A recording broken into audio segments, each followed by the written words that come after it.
गीतलीनाय गीताश्रयाय गीतवाद्यपटवे ध्येयचरिताय गायगवराय गन्धर्वप्रियकृपे गायकाधीनविग्रहाय गङ्गाजलप्रणयवते गौरीस्थनन्दनाय गौरीहृदयनन्दनाय गौरभानुसुताय गौरीगणेश्वराय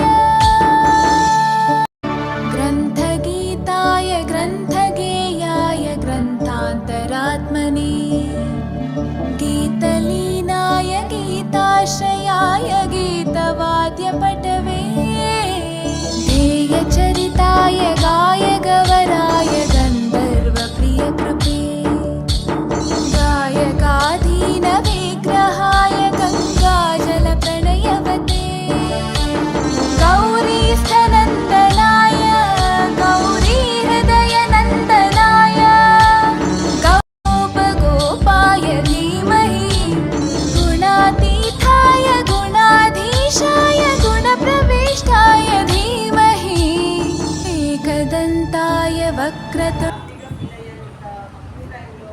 మన పిల్లలందరూ కూడా దాన్ని అనౌన్స్ చేయడం పర్ఫెక్ట్గా చేసి నేర్చుకొని చెప్పారు. దీనివల్ల ఉపయోగాలు ఏంటంటే సంస్కృతం అనేది దేవనాగర లిపి, అంటే దేవతల యొక్క మాతృభాష అంటాం కదా. మన మాతృభాష తెలుగు, అలానే దేవతల యొక్క మాతృభాష ఏంటి? సంస్కృతం. అంటే దేవతలకి ఈజీగా అర్థమయ్యేటటువంటి లాంగ్వేజ్ ఏంటి అంటే సంస్కృతం. కాబట్టి ఆ సంస్కృతాన్ని మనము ఉచ్చరించడం వల్ల మన నోరు కానీ మన విశుద్ధి అంతా, విశుద్ధి అంటే ఈ మన నెక్ పార్ట్లు, వోకల్ కార్డ్స్ ఇవన్నీ కూడా చాలా పరిశుభ్రమైపోతూ ఉంటాయి, క్లెన్జింగ్ అయిపోతూ ఉంటాయి అన్నమాట.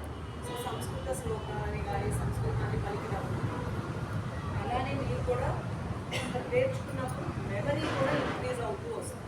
నేను చిన్నప్పుడు నేర్చుకున్న పద్యాలను కూడా ఇప్పుడు చెప్పగలుగుతాం, మళ్ళీ మళ్ళీ రిఫర్ చేస్తూ వస్తుంది, నోటికి వచ్చేస్తాయి. నంబర్ ఆఫ్ టైమ్స్ మనము ఈ శ్లోకాస్ని రివైజ్ చేసి ఉంటే మెమరీని ఎలా ఇంప్రూవ్ చేసుకోవాలో ఆ స్కిల్ డెవలప్ అవుతుంది. అలానే లైఫ్ లాంగ్ ఈ మంచి ఏదైతే మనం డెవలప్ అవుతుందో అది మన జీవితంలో ఉపయోగపడుతుంది.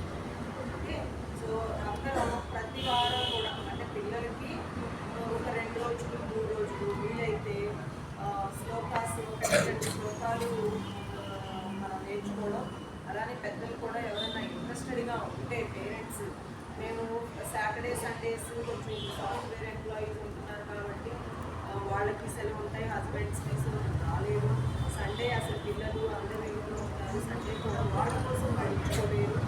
కాబట్టి వెడ్నెస్డే అండ్ థర్స్డే ఈ 2 రోజులు ఒక్క 1 hour నేర్చుకోవచ్చు. మీ ఫ్రెండ్స్ కానీ ఎవరైనా ఉంటే చెప్పండి, చెప్పి వాళ్ళని కూడా రమ్మంటే వాళ్ళు వచ్చి ఒక 1 hour కూర్చొని 2 రోజుల్లో ఒక 3-4 శ్లోకాలు మనం చదవడం నేర్చుకున్నాము. అంటే ఇప్పుడు పెద్దవాళ్ళమే ఆదర్శంగా ఉండాలి పిల్లలకి. పెద్దవాళ్ళని నేర్చుకుంటూ ఉన్నప్పుడు పిల్లలకు కూడా ఆటోమేటిక్గా వచ్చేస్తుంది. ఇప్పుడు మనం గుడికి వెళ్ళి చాలామంది విష్ణు సహస్రనామం చదువుతూ ఉంటారు, మళ్ళీ ఇంకొకటి లలితా సహస్రనామం చదువుతూ ఉంటారు. అలా చదువుతూ ఉంటే మీకు ఏమవుతుంది? వచ్చేస్తుంది.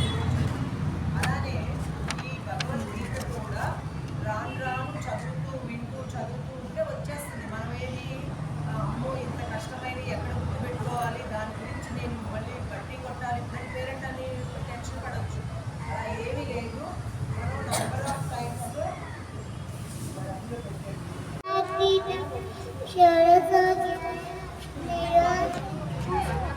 భగవాన్ వాచ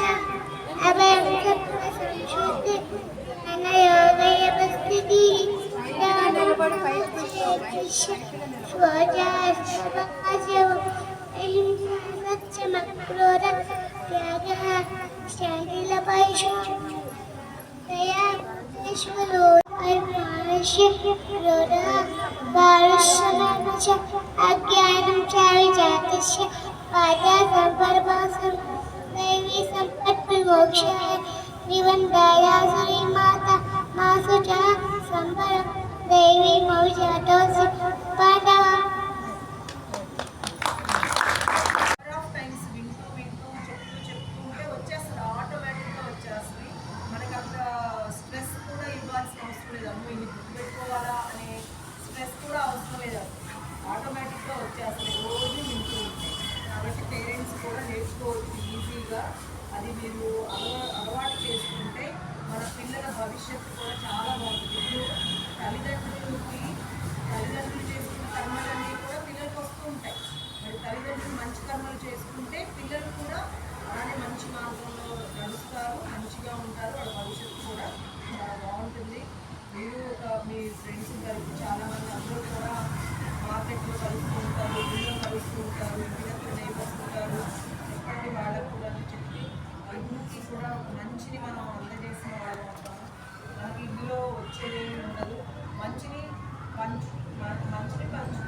కానీ ఉద్యోగాలు కానీ రకరకాల పనుల మీద తిరిగి వెతిపెట్టేసి వచ్చేస్తాం. కానీ ముసలివాళ్ళు అయ్యారంటే ఇంట్లోనే మాట్లాడతారు. అందుకని మనం ఇవన్నీ నేర్చుకోవడం వల్ల కాస్త మనసు చాలా ప్రశాంతంగాను చాలా హ్యాపీగాను ఉంటుంది.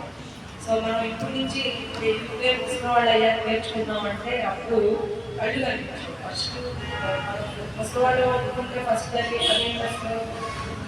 కళ్ళు కనిపించడం మానేస్తాయి, పళ్ళు పనిచేయడం మానేస్తాయి, కళ్ళు తర్వాత జుట్టాలు వస్తుంది, కూర్చోలేము సరిగ్గా అంటే కండరాలు పనిచేయడం మానేస్తాయి, ఎక్కువసేపు కూర్చోలేము, ఎక్కువసేపు పట్టుకోలేము, ఎక్కువ నడవలేము. ఇవన్నీ ముసలివాళ్ళు అయ్యాక నేర్చుకోగలరు, శక్తి ఉన్నప్పుడే చేయాలి. అందుకని ఇప్పుడన్నీ నేర్చుకుని ఉన్నారనుకో మీరు పెద్ద అయిన తర్వాత నాకు భగవద్గీత భారతీయ అని నాకు నాలెడ్జ్ ఉంది ఆల్రెడీ, ఈ నాకు పిల్లలతో పనే అవసరం లేదు, అసలు వాళ్ళు ఉద్యోగాలకు వెళ్ళిపోతున్నారు, నేను హ్యాపీగా ఇవన్నీ చదువుకోవచ్చు అని చెప్పి మనం కూడా చదువుకోవచ్చు. ఇది ఇప్పటి నుంచే నేర్చుకోవాలి. చిన్నప్పటి నుంచి నేనే సడన్గా ఏది రాదు కాబట్టి ముందు నుంచి నేర్చుకుంటూ వెళ్తే ముసలివాళ్ళు అయ్యేటప్పటికి ఒక స్టేజ్ వస్తుంది, హ్యాపీగా అవన్నీ ప్రశాంతంగా చదువుకోవచ్చు. మీ పిల్లలు మన వాళ్ళు పిల్లలతో ఏం సంబంధం లేదు. థ్యాంక్ యూ అండి.